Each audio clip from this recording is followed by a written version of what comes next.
Hi everyone and welcome back to my channel. Today we are going to be going over all of the books that I read in September, and I'm just gonna put it out there up front. I apologize for my voice. It sounds terrible to me. I'm sure it sounds terrible to you guys. I've managed to get sick yet again. So here we are. I do apologize for that. Unfortunately, not much I could do about it. Anyway, moving into all of the books that I read, we're gonna start with the stack that's on the floor and just plow through it. First up, we have A Cry in the Night by Mary Higgins Clark. This one was actually really surprising because she has a very formulaic way of writing, and this one kind of broke from that formula. This is really, really creepy, and it's about a woman who meets this man and decides to marry him within like a month of meeting him and moves out to Minnesota in just this rural, very, very small town where they have a lot of like old school conservative viewpoints that kind of play into the way that her life works. But once she marries him and moves out there, she starts realizing that like maybe some things weren't explained very well before they got married. Maybe he's a little bit too attached to his dead mother, and maybe he's a little bit creepy. This book is like the epitome of gaslighting, and the entire time you're like, this can't possibly be real. But like, if it's not, what is going on? Like I said, really, really creepy. I did enjoy this one. Then moving into my classic for the month, I read Sense and Sensibility by Jane Austen.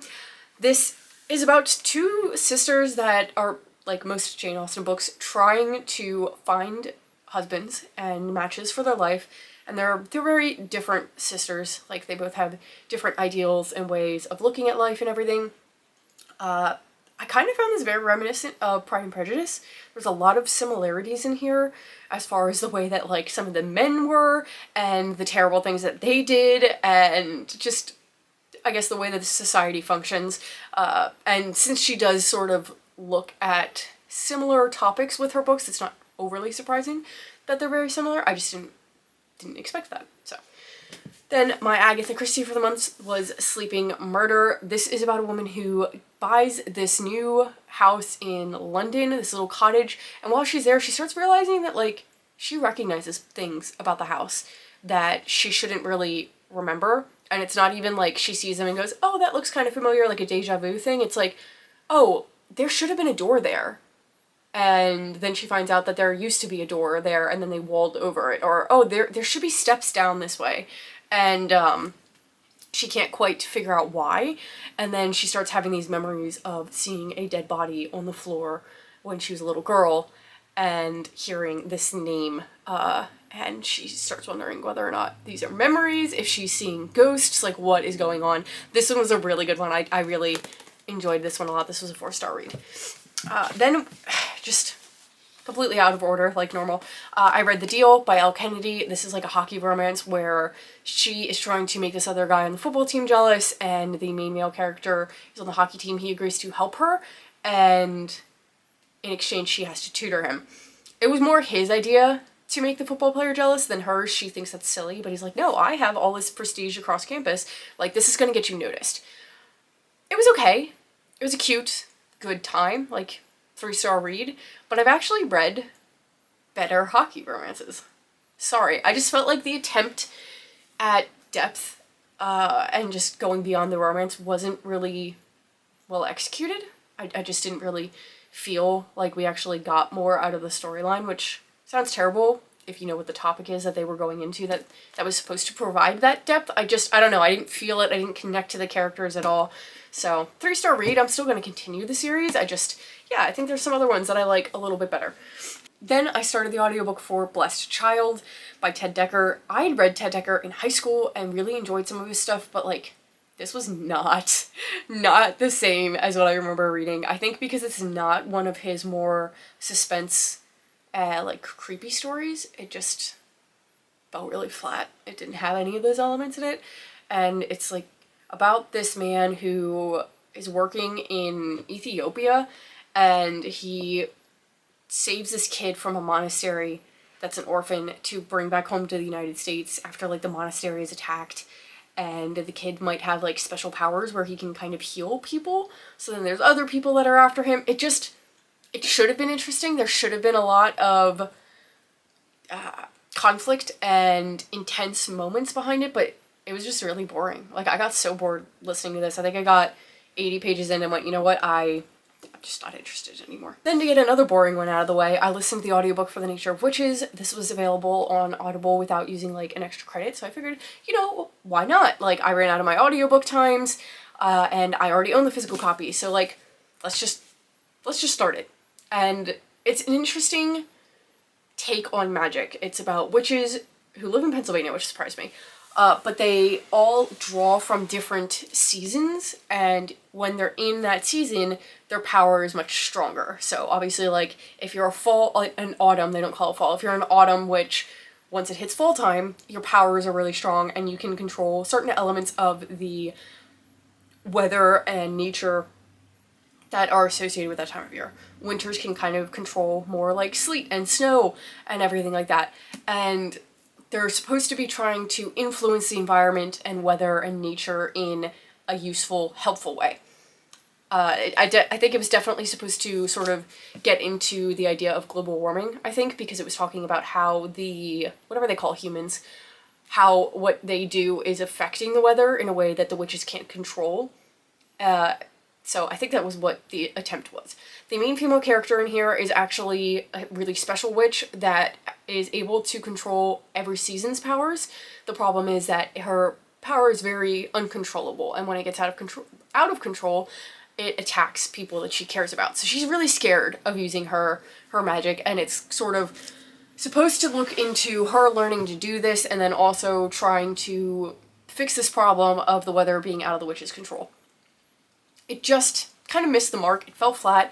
Like I said, it was really boring. There weren't a lot of moments of conflict. The moments that were there were very short-lived and not all that tense or nail-biting in any way.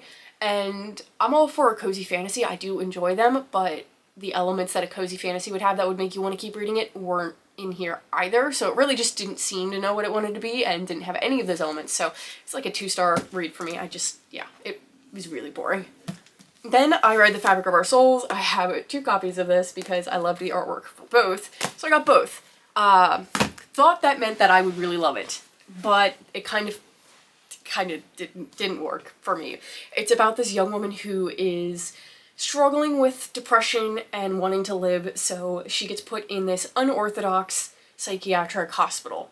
And in this hospital, they pair roommates across genders. Like, that has no effect on it. It's not women with women and men with men.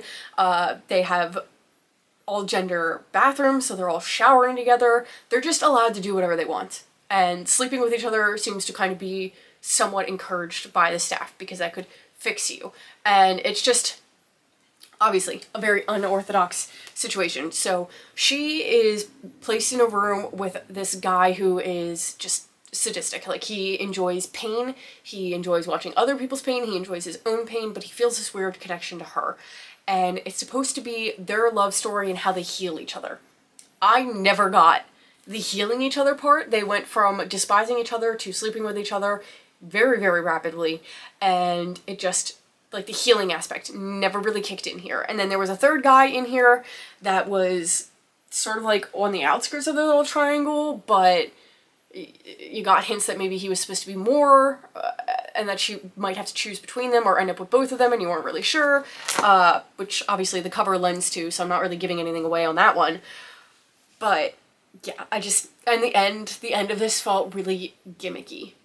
Like, I didn't appreciate the way that it ended. I think it was supposed to be like this tragic thing, and I just felt nothing towards it. Like, yeah, nothing in here really lived up to my expectations for it, because I was like, okay, I can try to suspend belief for this unorthodox mental health facility and the way that it runs and everything if it's a really moving, heartfelt story about them finding ways to heal each other. And they didn't do that. So yeah, that was another disappointment. I had a decent amount of disappointments this month, which I'm only just now realizing. So that's sad. Then I read The Assassin's Blade. This is my start to the Throne of Glass series. I know that there's different reading orders that you can go in, and some people recommend reading this the third book in the series, some recommend the first. I think, obviously I haven't read the rest of them yet, but I do think reading this first makes sense because it's a bunch of small little short stories that lead up to, I think, the entire storyline of Throne of Glass. And if I'm right, the actual book titled Throne of Glass starts after all of these. So in my brain, it makes sense to read these beforehand. That way you have that knowledge going into it. I'm sure, sort of like the Hunger Games prequels, if you read it after a certain point in the book, there are bits and pieces in here that hit harder if you do it that way, but I liked getting a little bit of an introduction into this world, into the character, and sort of what her storyline is going to be, and didn't even give a synopsis for it, but in this one it's following a female assassin who is pretty much indebted to this ring of assassins, and the lord of it looks at her as like his right hand. She's probably going to take over at some point, but she starts having to do all of these things that she's not really comfortable with, that she doesn't appreciate them getting involved in, and she kind of starts rebelling a little bit, and then the stories sort of follow that trajectory of what happens because she decides to do this. The ending of this, did not appreciate. Yeah, I'm gonna leave it there. But it's a 3-star read. It's good intro to the story, but like I said, it's little short stories, so you can't get overly invested in it, so I do think I'm gonna appreciate the rest of the series more once I get into it. Then, another disappointing one. I promise at some point they're gonna stop. I listened to the audiobook for You Will Be Mine. This one, again, was like another one that I didn't need an extra Audible credit for. And this is like a suspense thriller set in a college setting with these like 4 or 5 students that are all living together, they're best friends and everything, and it's around Valentine's Day, and the one starts to get creepy letters, creepy notes that he thinks is from like a jilted lover or admirer, and he kind of just puts it aside, doesn't think it's important. And then eventually he ends up dead, and his heart is taken, actually. And throughout the course of this, more people in this friend group start dying, and they're trying to figure out who is involved. I do know that this is meant to be YA, but I still feel like even for a YA suspense thriller, it wasn't done well. I can enjoy YA thrillers if they're executed really well and they make sense and they're creepy. This was not creepy. It didn't make sense. The entire storyline focused entirely too much on one possible suspect and didn't really give any hints or like willingness to look at another person. So like it was kind of obvious what was going to happen in here, and I just didn't appreciate the way that it was executed at all. Yeah, I don't know. It wasn't very good. It doesn't give me high hopes for the other books that I have by her, because I have a couple, actually. Then one that I did enjoy, finally, we had The Honeycrisp Orchard Inn. This is so cute. This is like the epitome of fall in a book. It's like a Christmas Hallmark movie, but in book form. Not in book form. Also in book form, but I meant in fall form. And it is about this young woman who loses both her job and her her boyfriend, all in one fell swoop, and she's like, well, I now have nowhere to live, so guess I'm going home. And it's convenient timing because her mom reaches out to her and was like, hey, can you help run this fall festival that we're trying to host at the inn that the family owns? And I guess they co-own it with somebody that has an orchard, so it's like an inn-orchard combination. She's like, sure, I'm an event planner, I'll come home, I'll do this, like give me time to get back on my feet, figure out what I want to do with my life. So when she comes back home, she runs into a childhood friend that she hasn't seen in a long time. He is actually now also part owner of this inn and has his own way of doing things, and they sort of have to work together, but they kind of butt heads, and it's all this nostalgia of them reliving some of their past and rekindling this friendship relationship. Like I said, it's cute, it's cozy, it's autumnal, made me smile a lot. So it was only a 3-star read because there wasn't like a ton to it, but it's just, if you want a giggly good time book, this would be it. Then I'm going to take a pause from the physical books and go into the ones that I read on Kindle or listen to the audio, because I'm not going to remember if I don't. First up, we have 2 books in the Rose Hills series by Elsie Silver, and that is Wildside and Wildcard. Wildside is following a professional wrestler, which was an interesting choice, and another woman that we see mentioned earlier in the series who is a chef, and she ends up having to take custody of her nephew because her sister passes away. And it's kind of like this big surprise. She doesn't think that she's gonna have to do this, and the weird caveat to it is that the male character is actually named as his guardian for whatever reason. She doesn't understand this. She doesn't understand why her sister would do this. So now they have this conflict where it's like, it's my nephew. You really aren't related to him at all, but now you have custody, and what are we gonna do with this? It ends up being a very interesting solution that they come to. I don't want to give it away. It's definitely one of the tropes in the book, and people have talked about it, but I think it's a trope that gives away the book, so I don't want to do that.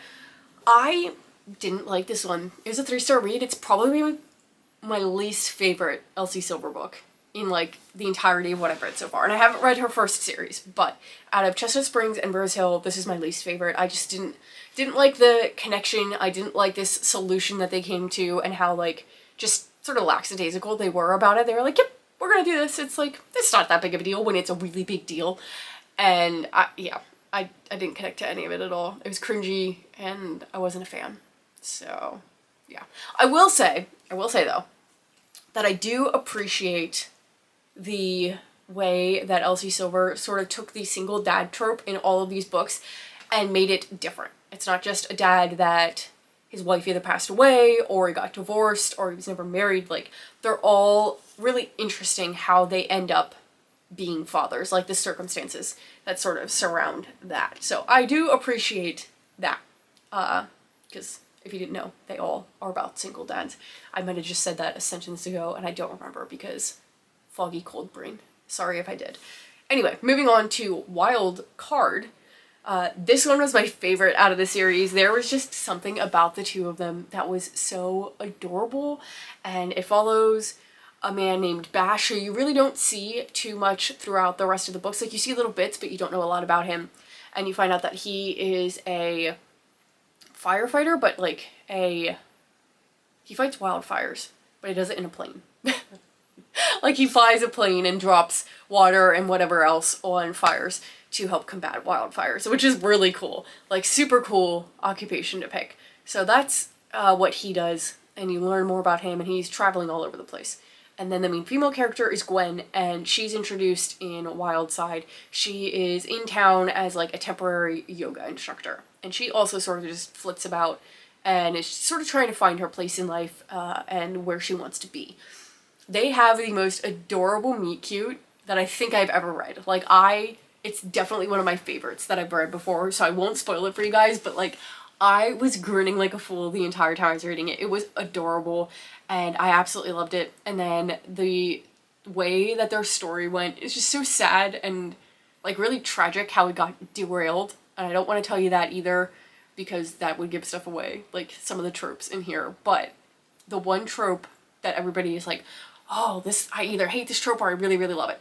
I had never read a book with one of them before, and I was kind of concerned about it, but I think that Elsie Silver handled it in a really tactful way, so that it's not like really cringy or creepy or whatever. It makes sense that this kind of happened, and that their story took the turns that it did. I'm trying to talk about it without giving away this trope. So yeah, I really liked it. It was a 5-star read. They were just adorable together. I actually felt their connection. I felt like they had a lot of really good character development and growth throughout the book. So yeah, that was my favorite in it. Then a fantasy book that I read that was an arc. I actually read 2 arcs this month. The first was Where Darkness Bursts the Stars, and this was a 4.5-star read. Really, really enjoyed this one. It follows 2 gods in present day who have been sort of kicked out of their power, and they don't have any of their powers anymore. And you learn why this happened through flashbacks. And you learn that they had this romance together, even though she had been betrothed to his brother, the king of all of these gods. And they sort of have this love affair. And it's this tragic story of like heartbreak and betrayal between the two of them over and over again, and then them ultimately being each stripped of their powers and sort of kicked out of this ruling class. But while they're in power, you get to see them sort of forming the earth.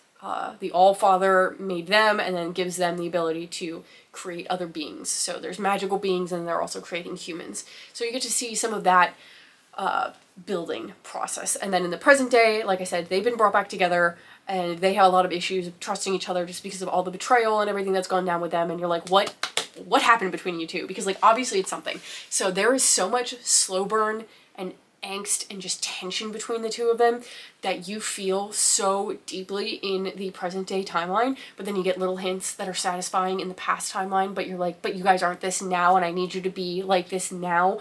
And just this whole thing, the big conflict that's happening in the present day is that there's this darkness that is sort of trying to take over everything, and it was actually a power that the main male character, whose name I'm not saying because I really can't pronounce it, it's not for once that I don't remember it, it's that I literally just can't pronounce it very well, he used to sort of control, and he let it control him and turn him into somebody that made terrible life choices for a really simplified version of that. But now that power is sort of creeping back in, and other people want to take control of it and harness it for bad reasons. So they're trying to find ways to sort of combat that.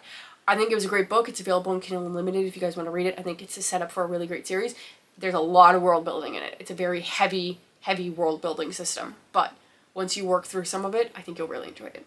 Then another arc that I read is Wings of Ash and Flame. And this is like Zodiac Academy and Fourth Wing mixed together and had a kid, and this was it. Like, gives all of those vibes. It is about a young woman who's a human in a world where fae rule everything and humans are looked down on, and she ends up in prison through a series of unfortunate events. She's in prison for years. And then eventually somebody comes to her and is like, hey, I can get you out of prison, but in order to do so, you have to agree to go to this elite fae academy. She's like, well, how am I supposed to survive in a fae academy when I have no powers? He's like, that's a you problem. This is the solution. Are you taking it or not? And she's like, well, this is better than prison, so sure, I'll go to this Fae Academy. So she's now in this world where she has absolutely no powers and everybody hates her because she's human. So she's trying to survive and sort of learn what the Fae look like and how their powers function. It's just, it gives all of the Zodiac Academy vibes of having like a academic setting and some of the tension within academics. You learn a lot about the world system with her because she doesn't know a ton about fae and celestial magic and different bonds and stuff like that. So you're learning with her, which I appreciate. It gives like the Fourth Wing vibes because some of the fae have magical connections to magical creatures like griffins and phoenix and owls and stuff, and they can talk to them with a mental bond. There's trials throughout the school that you have to pass in order to get to the next class. I really, really enjoyed it. Like, I think, like I said, it gives those two books very heavily, but it also stands on its own and has a really good cast of characters that I think are really fun and unique and that you can connect to. So I think that this one is definitely going to take off if the right people get a hold of it. I unfortunately don't have a big enough platform to make that happen, but hopefully somebody that does will, because it was a great read. I had such a good time. It was a 5-star. And the way that that book ended, I was pissed. Like, jaw on the floor, you can't possibly be doing this to me, pissed. So, yeah, really, really enjoyed that one. And then the last one I don't own a physical copy of is 3 Wild Dogs by Marcus Zuzak. This is a memoir that he put out. I absolutely love The Book Thief, so when I heard he was doing a memoir, I really wanted to read it, and I enjoy listening to them on audio because it's normally the author narrating it since it's their own story. I don't want to talk too heavily about it because it's somebody's personal life story and I don't like critiquing those. Obviously, a lot of memoirs are written just for self-satisfaction and just sort of getting bits of your story out. So for him, that was talking about 3 dogs that he had all through his life and how just pivotal they were in different moments in his life and how important they were and everything. So that's all I'm going to say on that. Moving back into the books that I have physical copies of, I think I only have one more little section here, I think. I read The Poppy War finally, and oh my god. Talk about mind-blowing. I was devastated reading this book. It was just so moving and haunting and sad and tragic, and like, you definitely have to be in a good headspace to read this, but if you are, it's fantastic. R.F. Kuang is just intelligent beyond my own reasoning. Like, the stuff that she puts in here is insane. And I'm reading Catabasis right now, and the stuff that she puts in that is insane. She does so much research in order to form these worlds and put actual historical facts in it, and she does it in a way that's really easily taken in. Like, it's very accessible, and I appreciate that it's not overly difficult to grasp the concepts. And in this book, it is about a young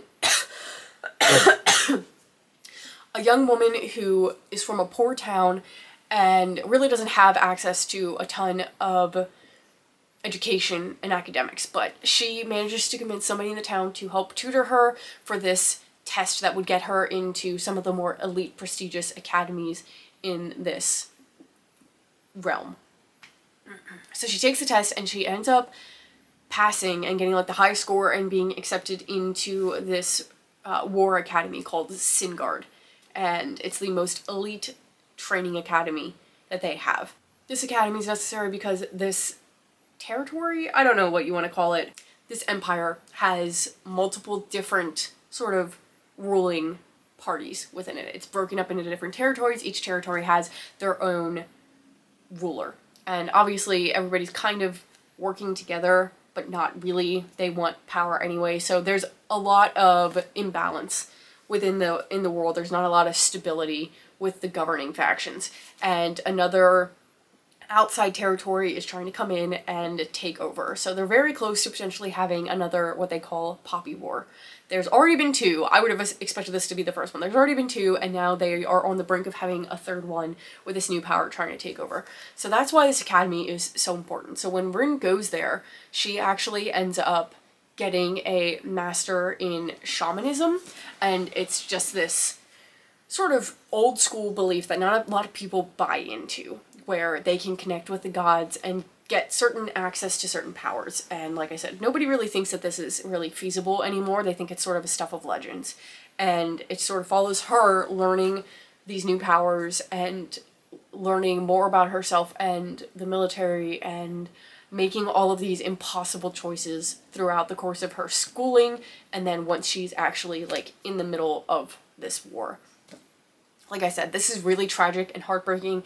It's another one that very heavily looks at the concept of good versus evil, like, do the ends justify the means? If they do, like, where is a line that we're not willing to cross? If we're using the same logic that they're using to justify this war, which one of us is right, which one of us is wrong? Is either side wrong? Is either side right? What are we willing to do to win? And I think the only other book that I read that really heavily touched on that was Manacled, and they both devastated me in very similar ways. And I won't spoil the ending, obviously. I'm not really sure if I agree with the way that Rin, went with everything, and I'm really actually kind of scared to see where the next book goes and what choices she continues to make. But it was a really, really moving book, and that's only touching the surface of like what some of the key concepts and themes are in here. Lots of important topics that are discussed. So yeah, I feel like I talked about that book for a while, but totally worth talking about for a while. Then I read Summer Sisters. I DNF'd Summer Sisters. We thought that the bad books were done. No, not the case. I read this on like technically the last day of summer, the last calendar day of summer, because I was like, this is on my 25 in 2025 list and I need to read it not in the fall time. And I thought it was just going to be this cute story about these two friends that get back together after years of separation and this nostalgic look at the summers that they spent together as kids. It should have been that, but instead it focused so heavily on just really like gross topics that I don't want to think about when it relates to 11 and 12-year-olds.